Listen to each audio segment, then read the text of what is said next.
अगर आप UPSC prelims crack करना चाहते हैं तो प्रीवियस ईयर क्वेश्चंस को इग्नोर करना सबसे बड़ी गलती होगी।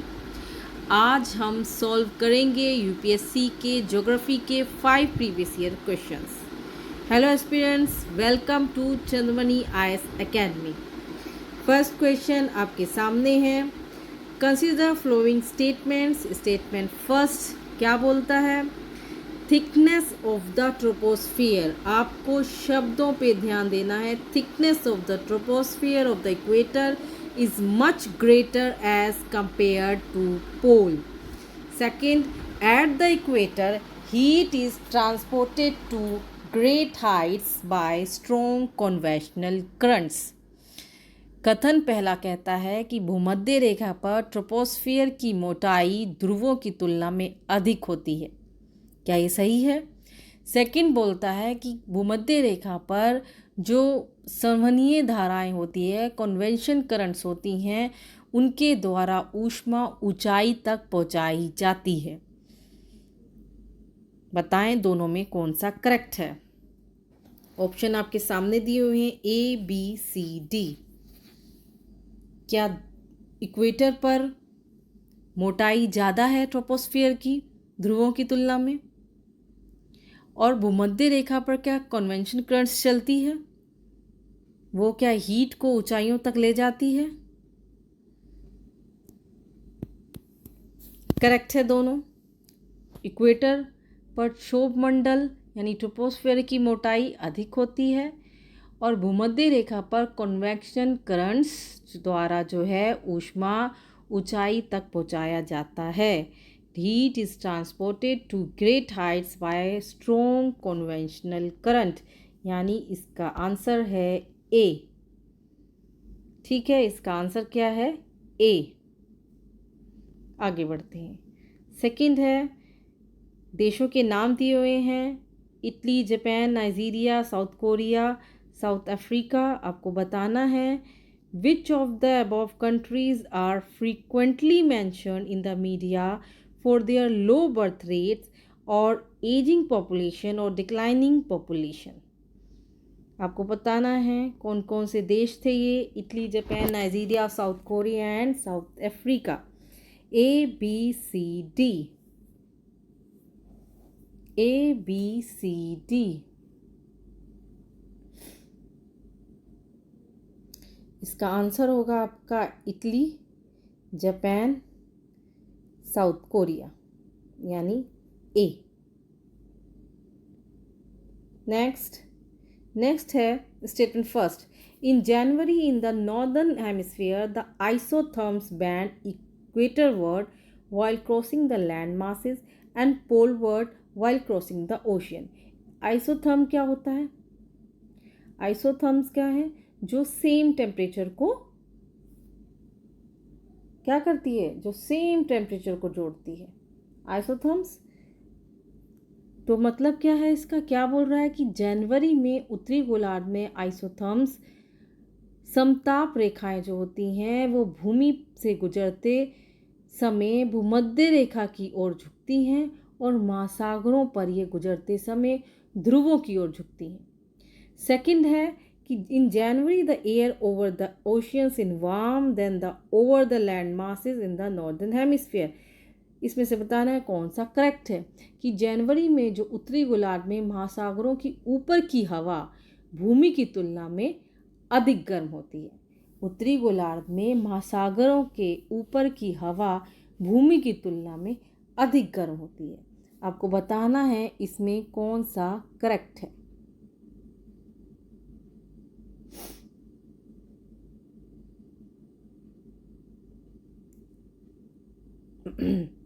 आइसोथर्म्स क्या था? जहाँ टेम्परेचर सेम हो। ठीक है, आइसोथर्म्स समताप रेखाएं क्या है? एक इमेजिनरी, काल्पनिक रेखाएं हैं जहाँ तापमान सेम होता है, उसको जोड़ती हैं। अब इसको स्टेप से समझते हैं। जनवरी में क्या होता है? ज़मीन क्या होती है? जैसे मान लीजिए इंडिया का एग्जाम्पल लेते हैं। इंडिया का एग्जाम्पल लेते हैं हम दिल्ली पंजाब का। दिल्ली पंजाब में क्या होता है? जनवरी में 10 डिग्री 5 डिग्री टेम्परेचर होता है। यहाँ मान लीजिए 20 डिग्री तो नहीं होता है। तो अगर हमें 20 डिग्री चाहिए तो क्या करेंगे, साउथ की तरफ जाएंगे, इक्वेटर की तरफ जाएंगे। ठीक है, मुंबई चेन्नई में 20 डिग्री मिल जाएगा। आ रहा है समझ में? इसलिए बोलते हैं 20 डिग्री इक्वेटर, यानी इक्वेटर साइड मिलता है। वही हम, अगर आप 20 डिग्री चाहिए तो इक्वेटर की तरफ जाएंगे। ठीक है, ओशियन क्या है? ओशियन इतना ठंडा नहीं होता। सेम लैटिट्यूड पर ओशियन जो है 15 से 20 डिग्री हो सकता है, मतलब 20 डिग्री आपको ऊपर ऊपर भी मिल जाएगा।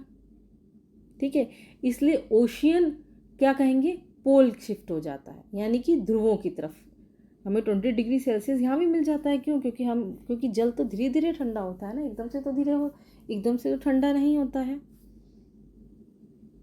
ठीक है, मिट्टी लैंड क्या होती है, जल्दी गर्म होती है। पानी क्या होता है, धीरे धीरे गर्म होता है। और रात में विंटर में क्या होता है, मिट्टी जल्दी ठंडी हो जाती है लेकिन पानी धीरे धीरे ठंडा होता है। इसलिए 20 डिग्री हमें ध्रुवों की तरफ में मिल जाएगा। ठीक, तो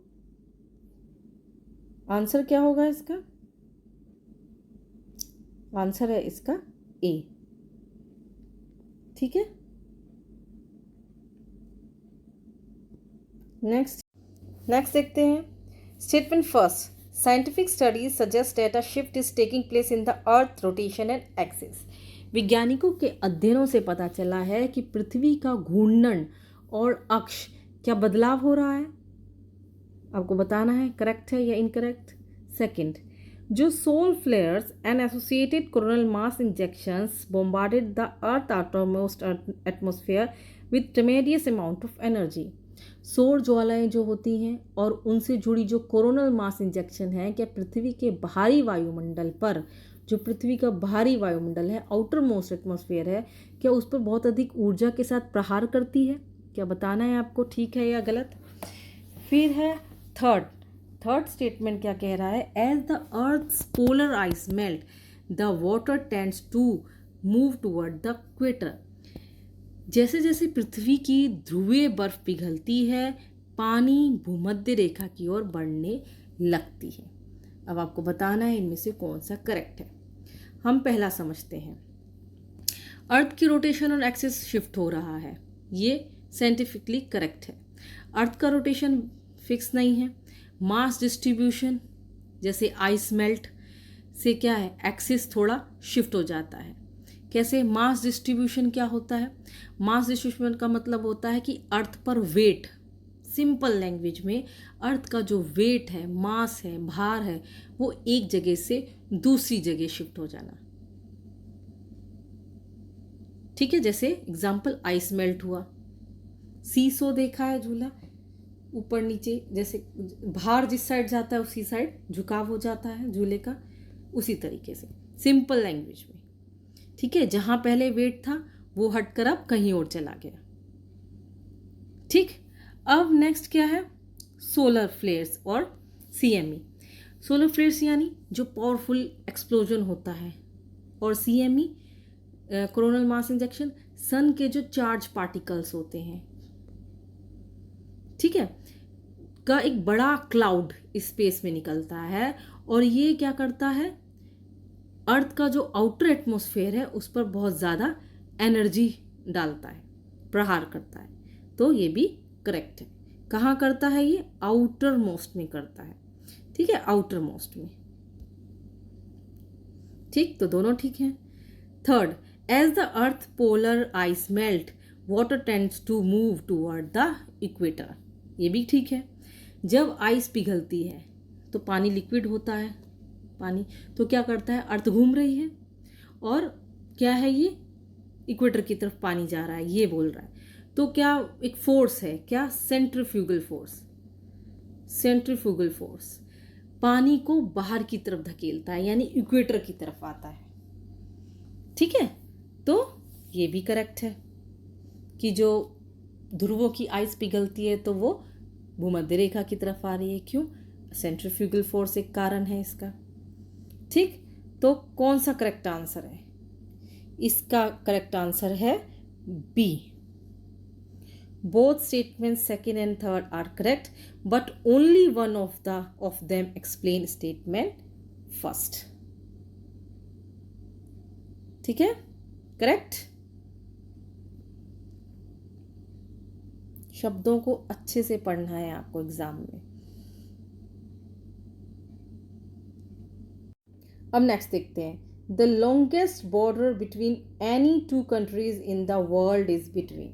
आपको लॉन्गेस्ट बॉर्डर बताना है। आपके सामने ऑप्शन है Canada and the USA, B Chile and Argentina, C China and India, D Kazakhstan and Russian Federation. किसका लॉन्गेस्ट बॉर्डर है between any two countries in the world is between?